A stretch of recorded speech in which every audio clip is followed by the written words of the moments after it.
ناظرین کرام، آج میں ایک اہم موضوع آپ کے سامنے رکھنا چاہتا ہوں۔ پاکستان تحریک انصاف اور اس کا اگریسو رویہ۔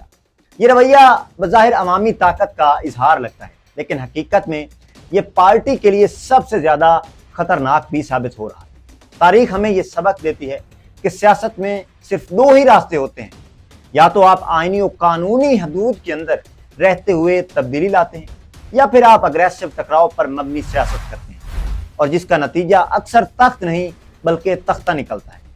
یہ کوئی نئی بات نہیں۔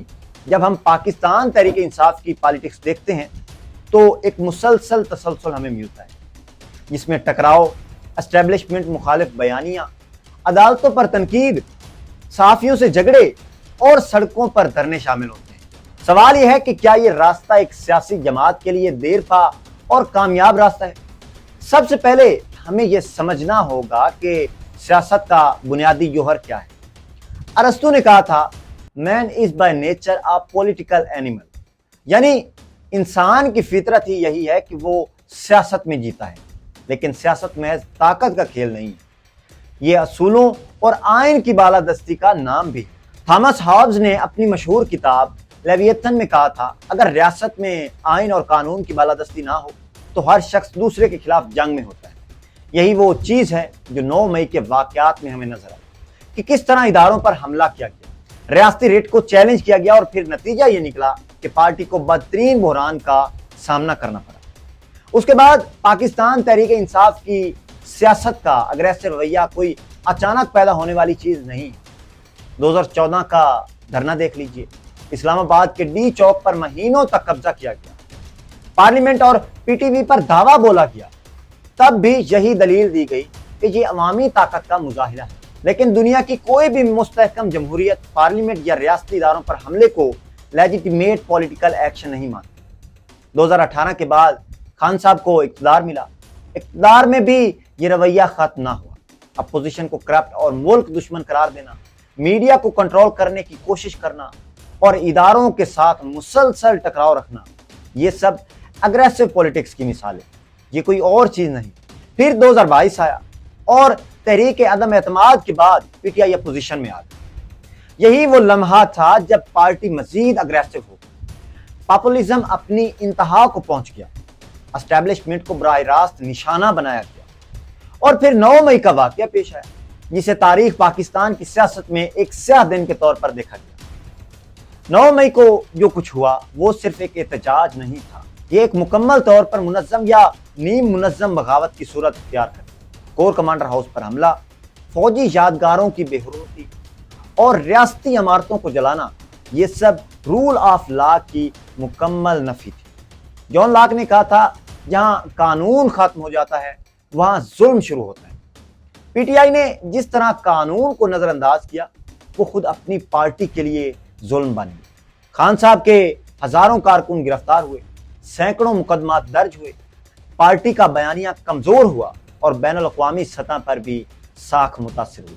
یہاں سوال اصل یہ پیدا ہوتا ہے کہ سیاست میں اصل طاقت کہاں سے آتی ہے؟ پولیٹیکل لیجیٹیمیسی طاقت کی اصل ماخذ ہے۔ میکس ویبر نے کہا تھا کہ طاقت کے 3 ذرائع ہیں، پہلا روایتی اختیار، دوسرا کرشماتی اختیار اور تیسرا قانونی یا عملی اختیار۔ پی ٹی آئی نے زیادہ تر کرشماتی اختیار یعنی عمران خان کی شخصیت پر انحصار کیا، لیکن جب یہ شخصیت ریاست کے اداروں سے ٹکرا گئی تو قانونی اختیار نے سب کچھ پیچھے دھکیل دیا۔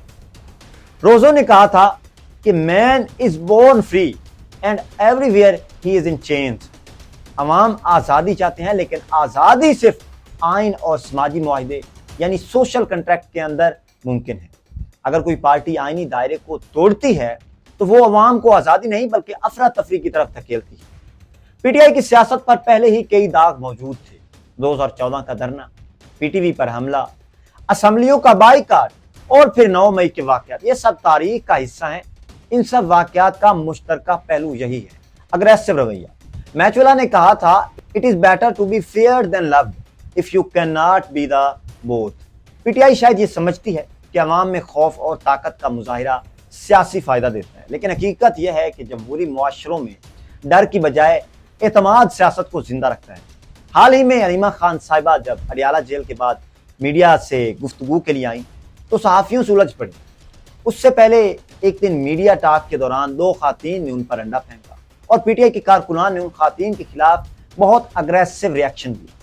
یہ ایک چھوٹی سی مثال ہے، لیکن اس کے اندر بڑی حقیقت چھپی ہے کہ اگریسو رویہ اب پی ٹی آئی کی شناخت بن چکا ہے۔ جان اسٹارٹ مل نے کہا تھا کہ آزادی تب ہی حقیقی ہے جب عوام باشعور ہوں اور سیاسی جماعتیں مثبت بیانیاں دیں۔ اگر پارٹی اپنے کارکنان کو محض غصہ، نفرت اور ٹکراؤ کا سبق دے گی تو قوم کے ستارے بجھ جائیں گے۔ بعض لوگ یہ سمجھتے ہیں کہ پاکستان میں راتوں رات انقلاب آ سکتا ہے، لیکن تاریخ کا سبق کچھ اور ہے۔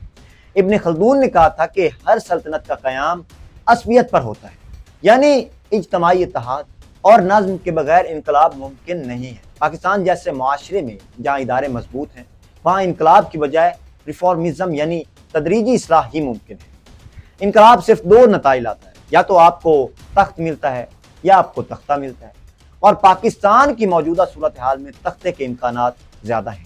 خان صاحب کو شاید یہ احساس نہیں ہوا کہ ان کا بیانیہ خود ان کے لیے کتنا خطرناک ہے۔ اگر وہ آئینی جدوجہد کرتے، عوامی بیداری کی تحریک چلاتے اور بتاتے کہ پاکستان کا آئین پامال ہو رہا ہے، تو شاید آج زیادہ مضبوط پوزیشن میں ہوتے، لیکن انہوں نے اس بیانیے کو چھوڑ کر محض اقتدار کی لڑائی پر زور دیا۔ نتیجہ یہ نکلا کہ ان کی پارٹی کو مسلسل ریاستی کریک ڈاؤن کا سامنا کرنا پڑا، اور سامنا کر بھی رہے ہیں۔ سیاست کا اصل کام آئین اور ریاست کی خدمت ہے۔ ارسطو نے کہا تھا کہ سیاست کا مقصد عوام کی بھلائی ہے، لیکن جب سیاست محض اقتدار کی جنگ بن جائے تو پھر عوامی بھلائی پس پشت چلی جاتی ہے۔ پاکستان تحریک انصاف اگر اپنی پالیٹکس کو عوامی خدمت، آئین کی پاسداری اور تدریجی اصلاح پر فوکس کرے تو شاید اپنی جگہ بنا سکے، لیکن اگر یہی اگریسو رویہ جاری رہا تو یہ پارٹی اپنی بنیادیں خود کھوکھلی کر دے گی۔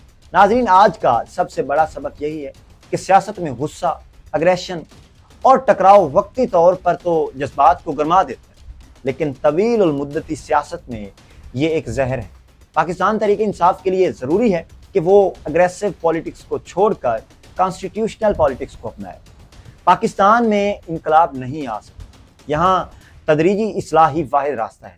اگر پی ٹی آئی نے یہ سبق نہ سیکھا تو شاید خان صاحب باقی زندگی جیل میں گزارتے رہیں گے اور پارٹی عوامی سطح پر کمزور سے کمزور تر ہو جائے گی۔